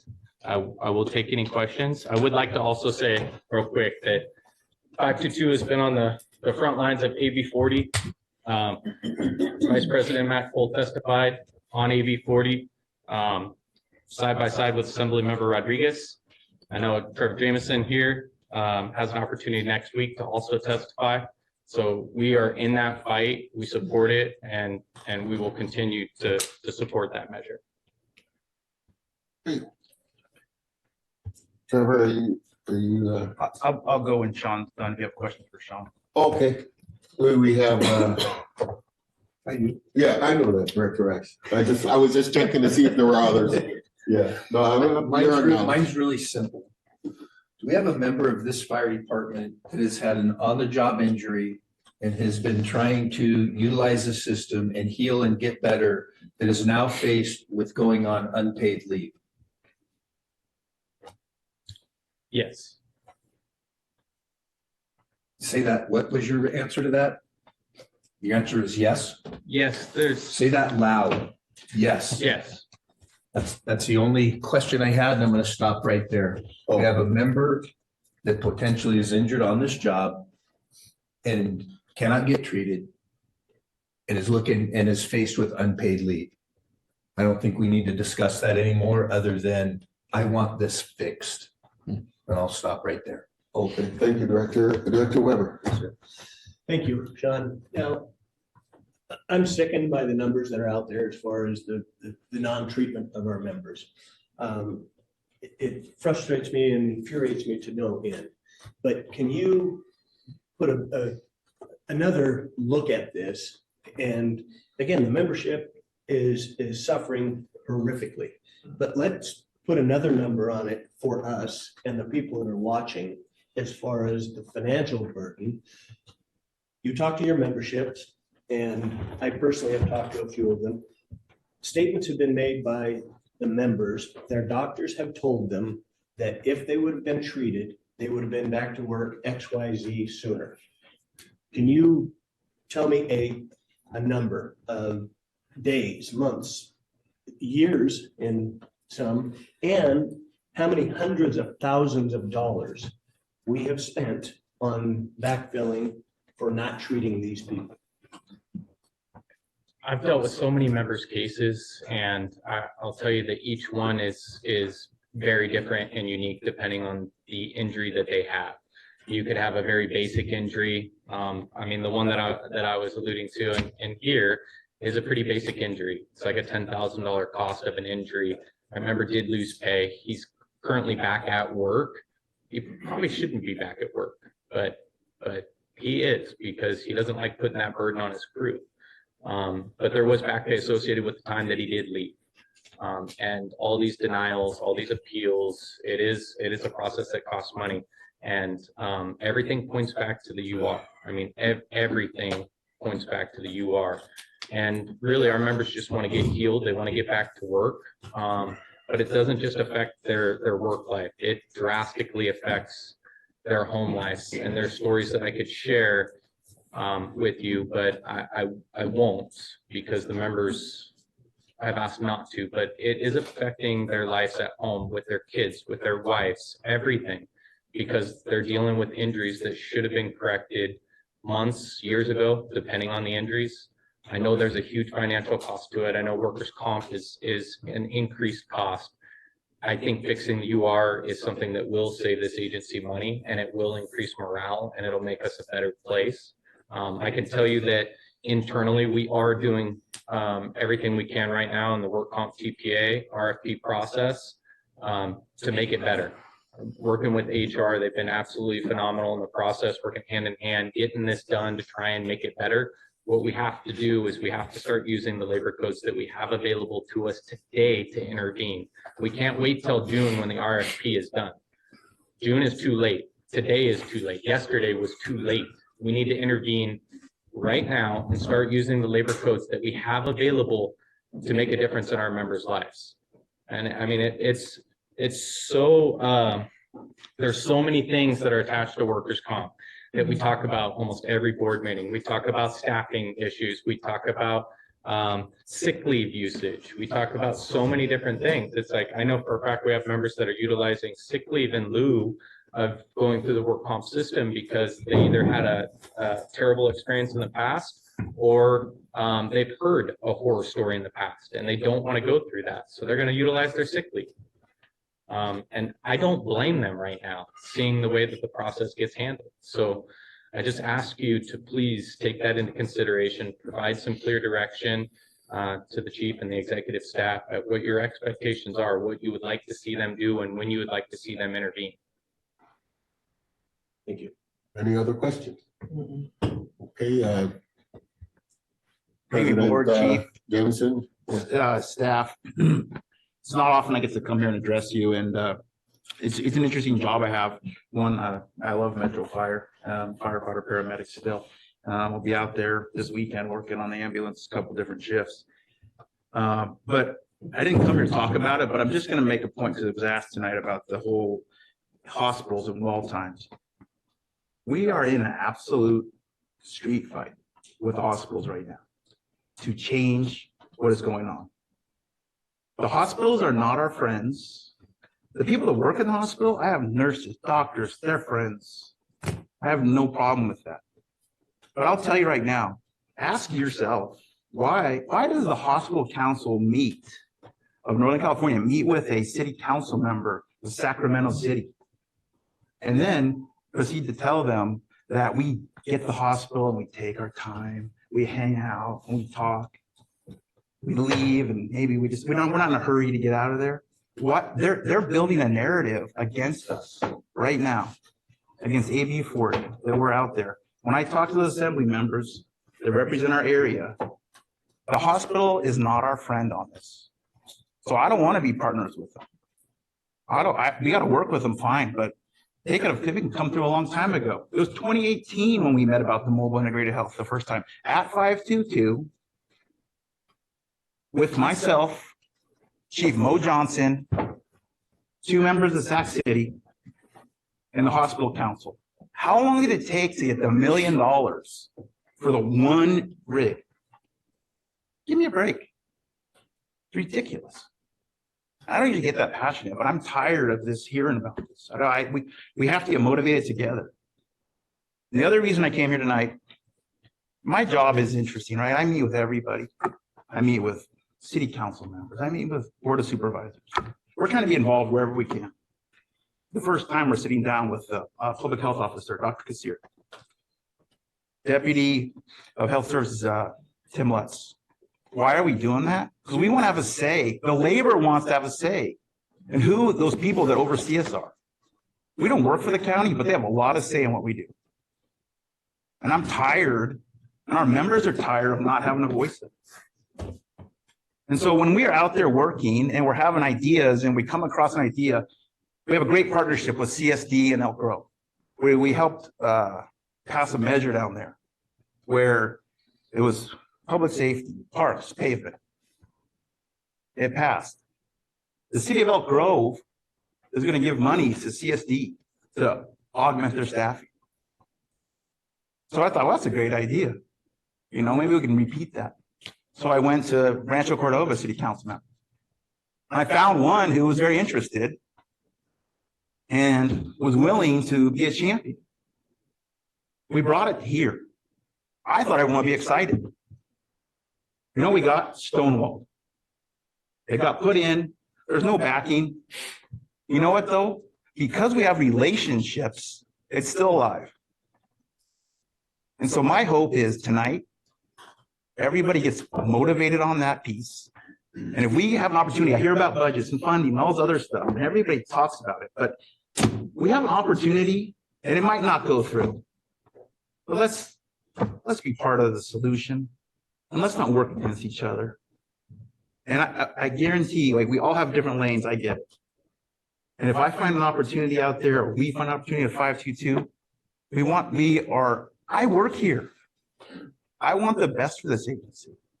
So I know it's a lot of long-winded passion, but I am passionate about this stuff. I'm out there every day. I'm on the street too. Not many union presidents are on the ambulance. And so when I get to see that firsthand, I see what our members are going through. I see what the public is not getting. And it's funny too, I can go on and on, but this is a bipartisan issue. I mean, my Republican friends in Placer County are fighting on our side on AB 40. This is great. I mean, people are sick of it. They don't want to see public funds being used to help the hospitals. And we all know there's a partnership, but I'm over it. I'm ready to fight. So I just want to tell you guys all that. So thank you. If you have any questions for me. Thank you for your passion. Yes, we have Director Sanders. The next time AB 40 comes up at the Capitol, please let us know about it so all of us can. April 18th. There's going to be a hearing. What time? Same room? I think I can't remember yet, but I'll have to get back to you. Okay, thank you. April 8th, that's next week. 18th, yeah, Yeah, Tuesday. next week. Yep. Thank you. Anyone else? Friendship with the nurses. Anybody else? I said I'm Thank you.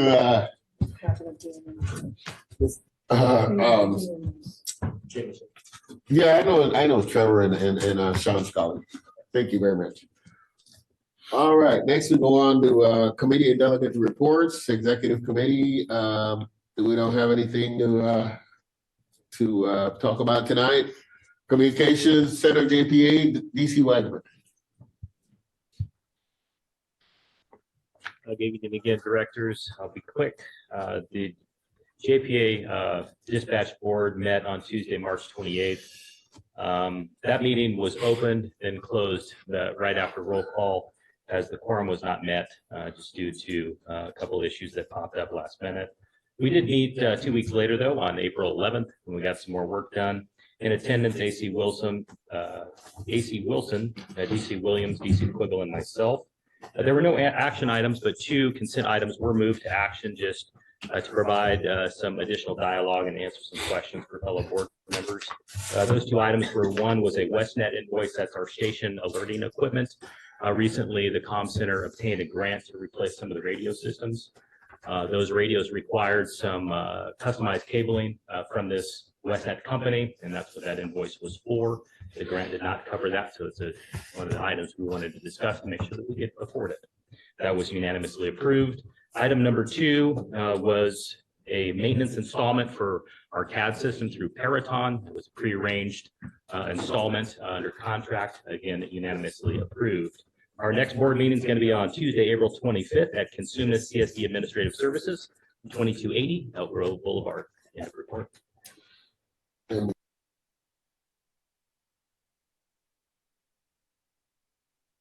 We have Finance and Audit Committee, Director Wood, he's not here tonight. His next meeting will be April 27th at 6:30 p.m. Policy Committee, Director Costa is not here. The next meeting will be May 11th. And finally, we get on to board member questions and comments. And bear in mind that after this, we will hold a moment of silence for Captain Johnson and firefighter Chuck Bader. Chief Bader. Chief Bader. All right, sorry. Okay, let's see. Let's start with Director Gould. Oh, geez. Frankly, I'm really impressed with the quality of all the presentations tonight and the introductions to all of the people that continue to work here. It's incredible to get to know all of these folks and the great work they do. I'm just going to say one thing. Chief Mitchell said that we can't build enough ambulances and staff those things to get our way out of this increasing call volume and dependence on Metro Fire for so many things. All risk comes with consequence.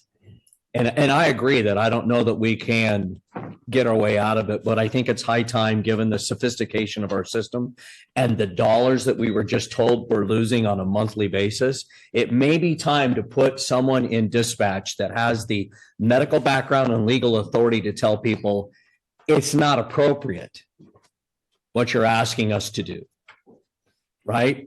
And in the street, we talk about that. How long have you had toe pain? And so I think we may have to just bite the bullet and say, maybe what we've got to do is start telling the citizens of this community that you're overburdening us. We're not prepared to handle some of this. And we just start saying, sorry, that is not something that's appropriate utilization of our service.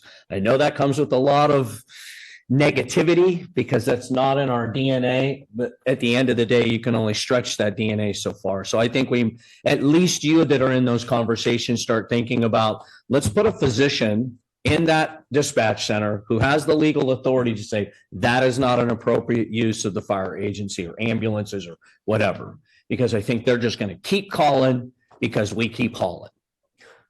Thanks. Thanks, Mr. Chair. Thank you, Director Gould. Director Sailors. Thank you. And thinking to what Director Gould just said, one of Freddie Rodriguez's bills that he just wrote and actually passed when we were down at the state capitol just 10 days ago for the hearing for the EMS committee. It is an educational bill for the general public to educate them on what is an appropriate thing to dial 911 for. So hopefully that hits the streets within a year or so and gets off the governor's desk soon. I cannot remember what the number is on that AB bill is, but I too was thoroughly impressed by all of the presentations tonight. Very well done, very professional. I just can't say enough about the level of proficiency that everyone does. And I'm losing my voice, so I'll end it there. Just thank you, everyone, for all of the great work that you do. And to everyone out there on the streets, I know you're overworked and you're tired and you're stressed, but please keep doing the great job that you always do out there. Thank you. Thank you, Director. Director Sheets. No comment. Okay. Director Rice. A couple of things, Dave and the finance staff, thank you so much. That was great and really appreciate you guys. And it made me sit here and I thought, you know, out of all the things that I did when I worked for Metro Fire, how much of a thanks I owe to the entire finance staff, past and present, because I never had an issue with my paycheck, except the time I lost it. But I just want to thank you for what you do. And it is one of those jobs that not everybody can do it. And not everybody has the training and the heart and the desire. So thank you. And it was a great presentation. Keep it up. And I kind of chuckled when the pride that came through of we're separated from the county on payroll. I like that. Good job. A couple of things, just a lot to digest in here. And I'll start with this. This has been a really hard week. Lost 3-4 friends. I sat knee to knee with Mike Johnson for almost 20 years. And firefighters today, no matter where you work, benefit from the work that Mike Johnson did. So that's a hard loss. Chuck Bader was a cool hand and a calm head in the early 2000s when I, as a young union president, had to deal with some really significant issues. And I thank God for Chuck Bader and his leadership and just his insight and his calm in a storm that was not good. And then a couple that nobody here really knows, but Modesto Fire lost a fire captain, Doug McCullough, to cancer. And a friend in Riverside Fire Department, I spoke at his service this afternoon in Riverside, Tim Strack, died of a sudden heart attack. And so I guess part of it is, as you get older, this job comes with a lot of risks. And the people that work here readily accept them. Some they don't even know. I'm older and I've done it and I've seen a lot. We've got to get a handle on our workers' comp, Chief. We've got to get a handle on it.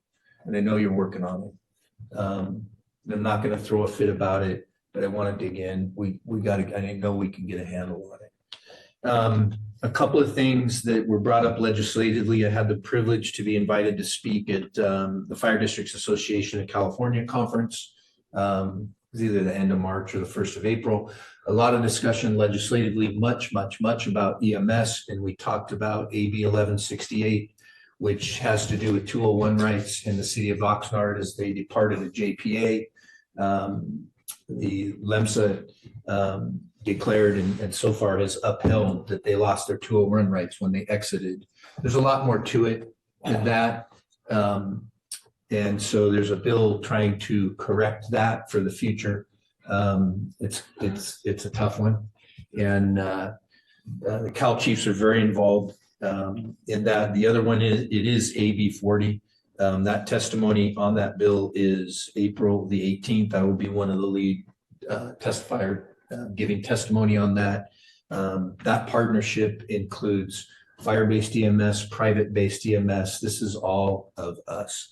And the interesting part is the initial discussion was a 20-minute time standard, which I don't care. I don't understand why we can't do instantaneous pass on like we've always done for years and years, but we can't. And there's battles going on right now. We should raise it to 30 minutes. We should raise it to this. We should raise it to that. That's taxpayer money that people are talking about now. And, that is going to be a big battle on that one. So participation there is very, very big. I appreciate Vice President Battalion Chief Cole and President and Firefighter Paramedic Jameson both have been really leading the charge on that around the Sacramento area, along with a number of their peers. And I think that's really critically important to be in part of that process. And they are making a difference. The second one, and I also attended a joint meeting of FDAC leadership and Cal Chiefs leadership right here at Metro Fire. Jeff, when was that? Last Friday? Friday. And we discussed a lot of legislative things and got to know Jeff Fry a little bit better and got to hear a lot of kind of direct discussion on those things. And one of the things that I came away with it just seems like, and it is a pandemic, but it seems like we've so gotten to this point where we're trying to survive, and we've got a lot of things facing the department. We are surviving, and we are, coming out of this whole thing. But one of the things that Metro Fire has always been, and I really want to pique an interest with this board and with the command staff, is that I'm starting to hear about ERAF, and I haven't heard about ERAF in 20 years. And that there is a discussion about maybe it's time to look at a legislative shift. Jeff and I kind of sat there silently, had eye contact, because we know what that means to this organization. And I think that we, as an organization, we need to really make sure we're versed. We really need to make sure we pay attention to who's talking about that and what kind of moves or considerations that they're thinking of. If anybody doesn't understand it, it was a shift towards education that took place. It's about 2000 or so. I'll probably have the year wrong, but it would amount to about 10% of our budget. I think you could safely say $25 million right off the top could get reallocated towards education. The reason that we are protected is we're considered a multi-county jurisdiction. And that was brought to us via the Rio Linda Alberta merger back in the early 90s. And so I think we really need to pay attention to that as we go along. We're not the heavy hitter in that game. There's a lot bigger districts than we are, but education is huge because that's where the bulk of that funding goes. And so I think we need to really pay attention to it. I'm not trying to say the sky is falling, but that discussion is starting to pop up, and I haven't heard it ever in years. And now I've heard it probably in 5 different places in the last month. So I know Jeff is on it. He's paying attention. We've talked just a little bit, but I would say Metro Fire, let's really watch that and have a presence. And then the other one, this district. Before for our listening public, I don't think they know what ERAF. Oh, okay. We were talking. I'm sorry. Thank you, Mr. President. Okay. Real quick, ERAF is called an Education Augmentation Fund, and around 2000, the state government made a shift, and local government was tasked with cutting 10% of their budget. That 10% went to education. And most special districts, most fire departments felt that pain. At that time, it was American River Fire with Rio Linda, Alberta in, and that multi-county jurisdiction, because we have a portion of Placer County that we protect, was within then American River Fire. And Chief Martinez at the time immersed himself in it and immersed himself politically in it. He sent me out at a time to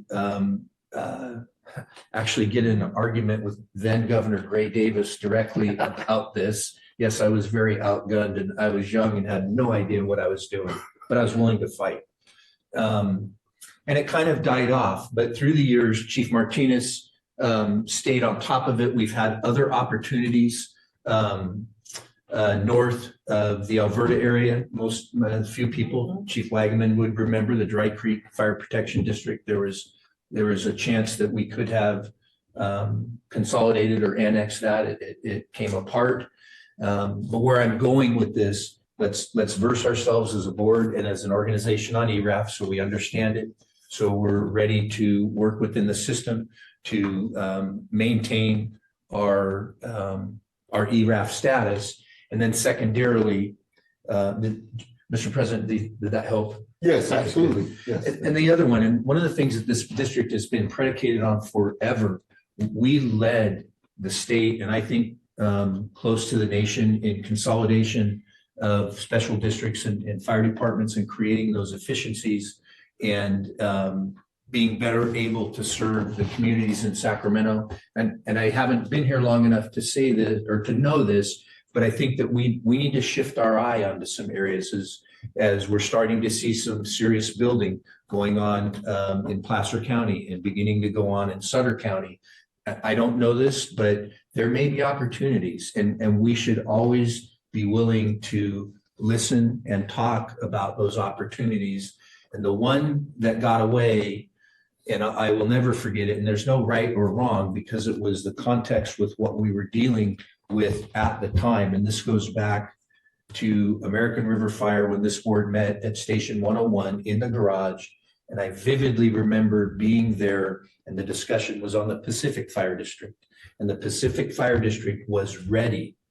The votes were there to come into American River Fire. And we didn't, the elected board decided not to do that.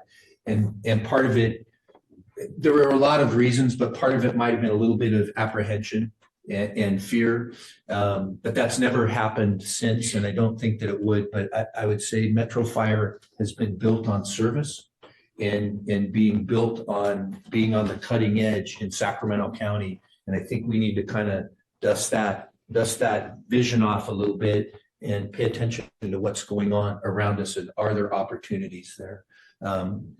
That's it for me. I'm sorry that I missed you for the last couple of meetings. It's very, very good to be here and see everyone, and I appreciated the reports. Thank you. Well, you made up for your absence. I was trying to be quiet. Right. Thank you so very much. All right, Director Jones. Thank you, Mr. President. I concur and appreciate all the comments from my fellow directors. I have nothing more to add. Oh, okay. Thank you, Director Jones. Director Weber. Director Rice took all my time, so I thank you. He did a good job. I tell you. Thank you so. Being the last guy to comment, I appreciate all my fellow directors. They did great questions and that they asked, and I just want to thank the men and women of this fire service, this Metro Fire. It's got to be one of the greatest organizations. I've said it before. Thank you so much for your hard work under the circumstances. We really appreciate you. And that's all I had. And it's so nice to this method that we're using now to show all the people in the departments, the support, the people that are really making this place a great organization. It's so nice. In the past, so like you said, this place runs like a top, and I got to tell you, we don't meet a lot of the people that are making it happen. And this is so appreciated that the department, the deputy chiefs are bringing together and letting us see the people that are really getting a lot of stuff done, because that's behind the curtain. These are the guys that are making the place tick, and supporting the people out in the field that are doing such a great job in suppression and the medical services and so on and so forth. So that's all I have. Let's go into before we go into the closed session. While you're all here, we'd like to have a moment of silence for all the aforementioned fallen soldiers, if we can call it, if you will.